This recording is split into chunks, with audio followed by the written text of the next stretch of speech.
Mintalah Roh Kudus untuk dapat menunjukkan pada Anda jalan demi jalan yang dapat dilakukan untuk menjangkau siapa saja yang dapat dijangkau. Seperti Abraham. Kenapa? Itu semuanya terjadi karena kita yang sudah merasakan kasih Allah kita akan memiliki kasih tersebut seperti Abraham. Mengasihi bahkan orang-orang yang bejat sekalipun. Menginginkan agar mereka juga dapat diselamatkan. Dan pada saat kita ikut terlibat dalam pekerjaan misi Tuhan, yang di mana kemauan, kemampuan, kekuatan itu sudah diberikan oleh Tuhan kepada kita, maka itulah kunci kesuksesan dalam menjalankan misi Tuhan.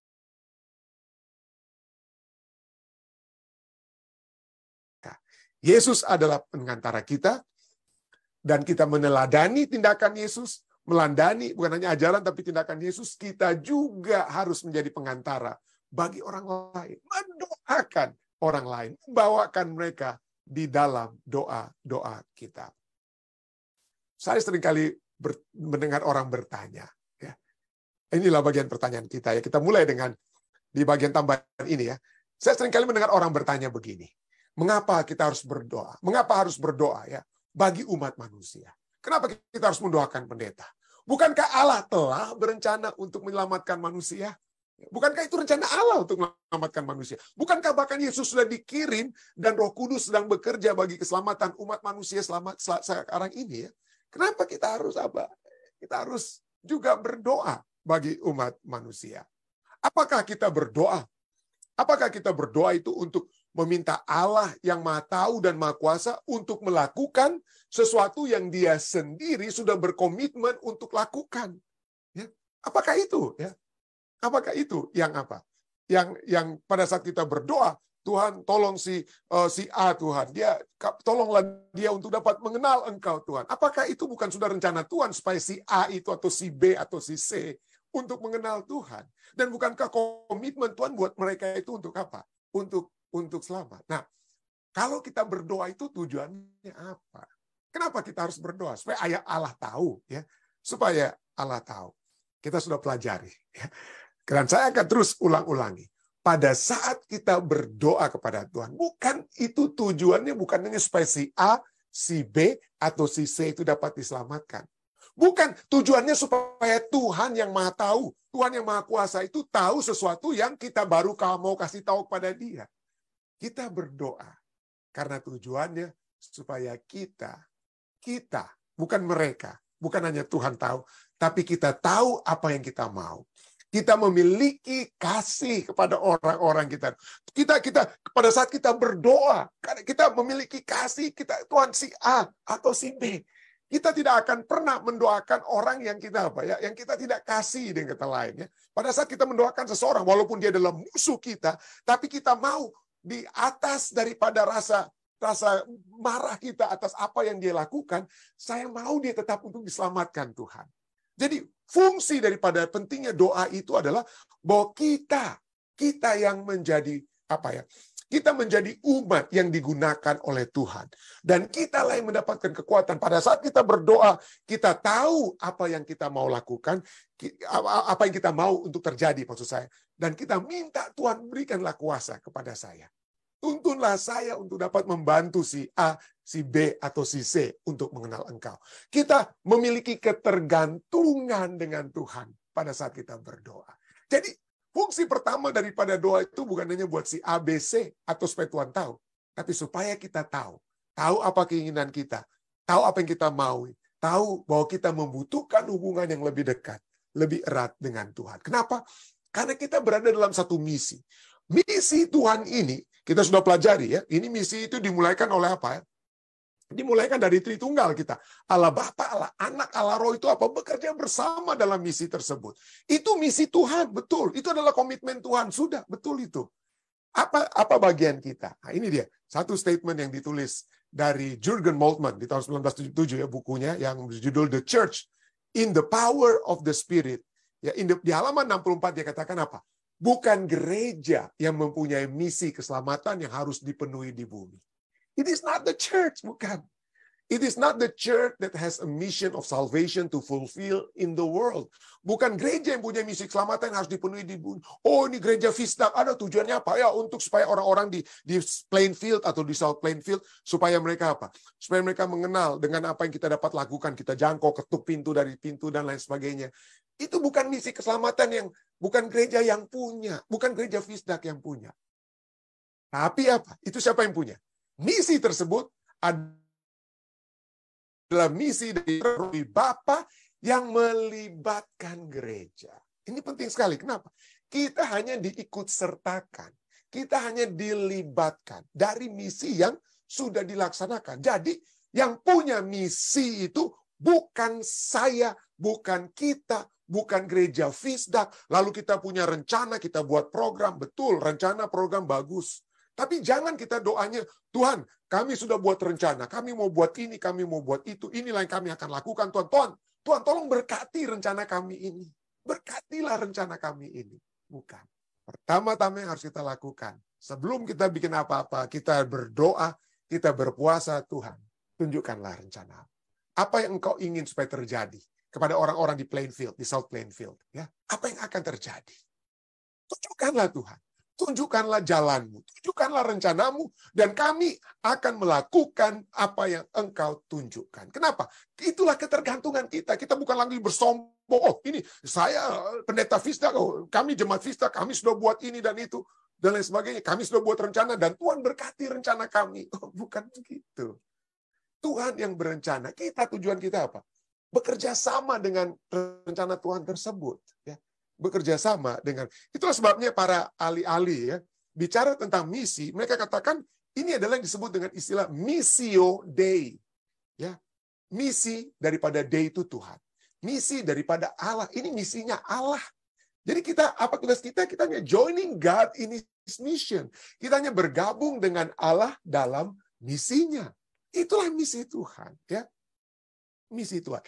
Coba kita lihat. Ya, pada saat Yesus pergi dari satu tempat, dia pergi ke satu tempat. Apa yang dia lakukan? Itu kemauannya untuk pergi. Dia mulaikan setiap harinya itu dengan doa. Yesus selalu melakukan segala sesuatunya setiap hari. Dia berdoa, dia minta petunjuk Bapaknya. Bapa, kemana saya akan pergi hari ini? Apa yang saya harus buat? Apa yang saya harus katakan? Setiap harinya. Ya. Ketergantungan dengan Bapa. Kenapa? Kan ini misi Bapaknya. Dan dia sendiri katakan itu dalam Yohanes 6 ayat 38 ya. Sebab aku telah turun dari sorga. Bukan untuk melakukan kehendakku. Bukan untuk bilang, oke, hari ini saya mau panggil 12 murid. Hari ini mereka harus saya buat begini. Hari ini saya harus sembuhkan si A, B, dan C, dan lain sebagainya. Bukan. Aku turun dari sorga. Bukan untuk melakukan kehendakku, tetapi untuk melakukan kehendak Dia yang telah mengutus aku. Itulah sebabnya Yesus berdoa. Itulah Yesus setiap hari. Sebelum dia memulaikan tugasnya, dia berdoa, Tuhan, apa yang saya harus buat hari ini? Ya. Betul, program bagus, perencanaan bagus. Tapi janganlah program perencanaan itu kita buat dan seakan-akan semuanya sudah sempurna sampai kita tidak berdoa lebih dahulu.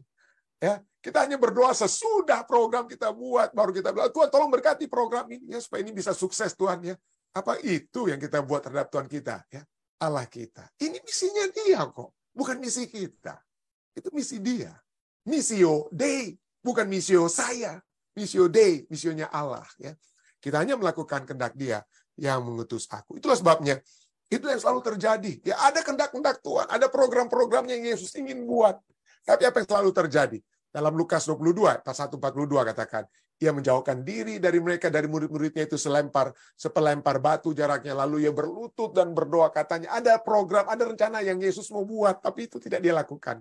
Ya Bapakku, programku, rencanaku. Ya, jika engkau mau, ambillah cawan ini daripadaku. Itu program yang kalau Yesus bilang, kalau bisa. Tetapi Dia katakan, bukanlah kehendakku, melainkan kehendakmu lah yang terjadi. Itulah doa kita. Sebelum menjalankan misi apapun, sebelum membuat program apapun, sebelum Jemaat Visdak baru mengadakan pemilihan ya, dan setiap departemen telah dipilih ya, diminta untuk menyusun programnya. Mari kita mulaikan dengan doa dan berpuasa, dan itu kami akan lakukan ya. Berdoa dan berpuasa mulai sebelum menyusun program. Berdoa, Tuhan, sepanjang 2024-2025, program apa yang engkau dapat lakukan? Bagi pemimpin anak muda, apa yang dapat saya lakukan Tuhan? Bagi anak-anak muda di jemaat Fisdak, atau di jemaat Anda, atau apapun.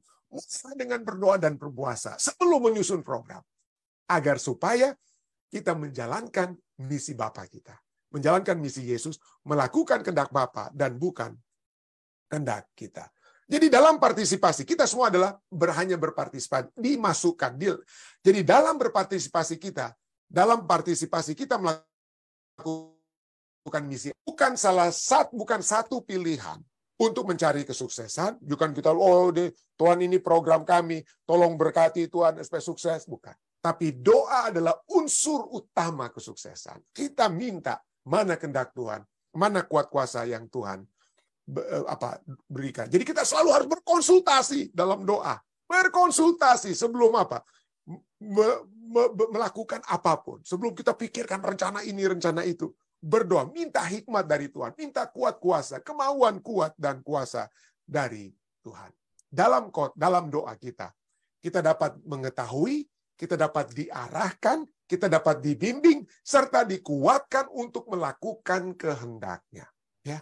Jadi banyak kali orang bilang, aduh pendeta, pada saat dipilih, aduh saya nggak tahu mau bikin apa. Ya memang kita nggak ada yang tahu apa yang kita mau buat. Ya. Itulah sebabnya Tuhan mau kita berserah kepadanya. Kita bergantung kepada Tuhan dalam doa. Penting sekali. Itulah sebabnya pada saat Raja Yosafat sedang dihantam, hendak diserang, apa yang dilakukan? Wah, dia datang, dia panggil seluruh umat Tuhan berdoa dan berpuasa. Dan di depan Ka'bah Yerusalem dia berdoa. Inilah yang didoakan oleh Raja Yosafat. Ya. Dalam 2 Tawarik 20-12. Ya Allah kami tidak mempunyai kekuatan untuk menghadapi laskar yang besar ini, yang datang menyerang kami. Kami tidak tahu apa yang harus kami lakukan, tetapi mata kami tertuju kepadamu. Kita semualah itu ya. Kita tidak tahu apa kita mau buat. Pendeta, saya nggak tahu nih bagaimana caranya menjalankan misi Tuhan. Ya, kita semua mungkin nggak tahu. Itulah sebabnya kita harus berdoa. Itulah sebabnya kita harus berdoa seperti Yesus. Minta petunjuk. Minta apa? Untuk dapat mengetahui apa yang dapat kita lakukan, untuk dapat diarahkan, untuk dapat dibimbing, dikuatkan, dan dimampukan untuk melakukan apa yang Tuhan akan katakan. Roh Kudus dapat berbisik pada Anda, tolong, angkat messenger Anda, tolong hubungi si A, hubungi si B, bagikan pelajaran ini, bagikan ini dan itu, bagikan ayat ini, bagikan ayat itu. Terus minta kuasa Roh Kudus. Karena kita tidak tahu apa yang harus kita lakukan, tetapi minimal mata kita, doa-doa kita layangkan kepada Tuhan. Doa-doa kita layangkan kepada Tuhan. Kalau Yesus menjadi pengantara kita, maka setiap doa kita, setiap keinginan kita, setiap hal yang kita tidak tahu akan menjadi apa? Diketahui. Kenapa? Kita kan nggak tahu apa-apa. Tapi Yesus tahu. Itulah sebabnya dia menjadi pengantara bagi kita. Yesus adalah pengantara kita. Ibrani 7:25 kita sudah baca tadi. Bukan hanya Yesus, Roh Kudus menjadi pengantara kita. Roma 8:26 katakan apa? Demikian juga Roh membantu kita dalam kelemahan kita. Dari ketidaktahuan kita gimana nggak tahu bahasa Inggris, nggak bisa bikin ini, nggak bisa bikin itu. Roh membantu kita dalam kelemahan kita. Sebab kita tidak tahu bagaimana sebenarnya harus berdoa. Tetapi Roh sendiri berdoa untuk kita kepada Allah dengan keluhan-keluhan yang tidak bahkan terucapkan. Ya, banyak orang setelah dipilih untuk jadi pengurus jemaat, nggak tahu mau bikin apa pendeta. Berdoa, bisa berdoa kan? Bisa. Mari kita berdoa. Bisa berpuasa? Bisa. Mari kita berpuasa. Ya. Minta Tuhan. Minta kepada Tuhan untuk menunjukkan. Apa nanti Tuhan? Kira-kira bagaimana saya bisa tahu Tuhan tunjukkan? Tuhan pasti bisa. Dia kan Allah ya. Dia pasti akan memberikan apa yang kita mintakan di dalam nama Yesus untuk menjalankan misinya. Ada seorang penulis Advent yang bernama Albion Fox Ballinger. Satu kisah yang menarik sekali dia tuliskan dalam bukunya Power for Witnessing. Ya, ini adalah orang Advent yang menulis Advent ya. Bagaimana dia berada satu waktu di Brooklyn, di New York, di tahun 1899. Dia kata, mari kita baca. Menyentuh sekali apa yang dia tuliskan di halaman 149-150 bukunya Power, Kuasa dalam Menginjil. Untuk menginjil kita seringkali tidak punya kuasa, kita bisa minta kepada Bapa, kita bisa minta kepada Allah kita. Dikatakan apa dalam peristiwa nyata yang dialami oleh Albion Fox Ballinger ini? Apa yang dikatakan?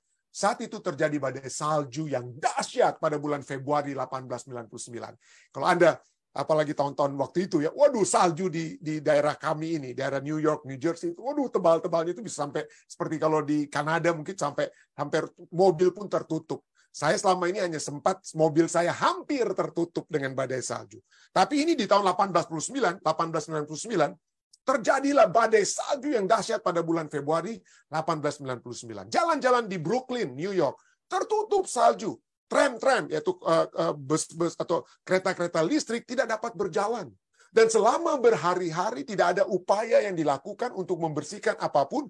Jalan-jalan lain tidak dapat dibersihkan, kecuali jalan-jalan raya bisnis yang besar, itulah yang hanya dibersihkan dari salju-salju supaya orang bisa tetap berjalan di situ. Tapi di jalan lainnya tidak bisa dibersihkan. Saya tinggal di pinggir jalan yang tidak dibersihkan. Salju mencapai setinggi pinggang, mencapai setinggi pinggang di beberapa tempat di jalan kami, dan badai masih terus terjadi. Kalau badai itu blizzard itu terjadi, ngeri sekali di New Jersey. Pada saat ini kalau sampai pemerintah katakan emergency situation karena adanya blizzard, Anda tidak boleh bahkan keluar rumah Anda, tidak boleh ya. Jadi saat itu badai salju masih terus terjadi. Bayi perempuan kami, anak daripada Albion Fox Ballinger ini, bayi perempuan kami yang berumur 18 tahun, menderita demam yang panas, yang membakar, menderita demam yang membakar. Dan sepanjang malam dia hanya minta air karena sudah kepanasan ya, Dia hanya minta minum air. Dia lemah dan tidak mau makan. Tapi dia masih bisa berjalan. Malam berikutnya, malam kedua, pada saat setelah demamnya ya, malam berikutnya dia berbaring di pangkuan ibunya. Ini saat itulah dia menengadah dan berkata melalui bibirnya yang kering karena panas itu ya, Mama apel. Istri saya kemudian menatap saya dengan ekspresi sedih dan berkata, Papa, tidak ada apel di rumah. Tidak ada apel di rumah. Anak bayi kami itu mendengarnya, dan kemudian ia meluncur turun dari pangkuan ibunya dan berjalan tertatih-tatih ke tempat saya duduk, meletakkan satu tangan kecilnya di masing-masing lutut saya. Menatap wajah saya melalui mata birunya yang lelah, kecapean karena sakit, dan berkata, Papa, apel. Bayi tersebut tidak memikirkan kemustahilan. Dia tidak melihat badai atau salju. Dia hanya menatap papanya dan berdoa meminta sebuah apel. Suatu tekad muncul dalam diri saya yang terlalu dalam untuk diungkapkan dengan kata-kata, yang hanya bisa diungkapkan dengan tindakan. Saya segera bangkit. Ya, Albion Fox Ballinger katakan, saya segera bangkit sambil mengenakan jas salju, jas hujan saya ya. Melemparkan diri saya ke arus angin yang berkeras dengan salju itu untuk melawan badai yang sedang berlalu, yang sedang ada pada saat itu. Kadang-kadang saya harus mengarungi seperti berenang ya, mengarungi badai salju tersebut, dan kadang saya harus berkubang terhadap angin yang keras. Tetapi aku sungguh bahagia, gembira membayangkan bahwa saya akan kembali membawa sebuah apel sebagai hadiah atas kepercayaan pada wajah anak kecil yang menengadah itu. Dan dengan perlahan-lahan, saya akhirnya berhasil. Dan dengan tambahan kegembiraan, saya bergegas kembali menemui bayi tersebut. Dan memberikan apel tersebut kepada anak kami. Yang tidak makan selama 2 hari, akhirnya dapat memperoleh apel tersebut.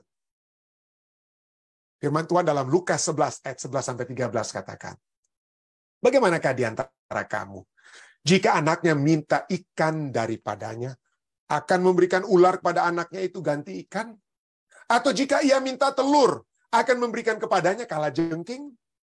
Ayat 13 katakan, jadi jika kamu yang jahat, tahu memberi pemberian yang baik kepada anak-anakmu, apalagi Bapamu yang di sorga, dia akan memberikan Roh Kudus kepada mereka yang meminta kepadanya. Mintalah Roh Kudus. Mintalah Roh Kudus untuk menuntun Anda, untuk menjangkau siapa yang dapat kita jangkau.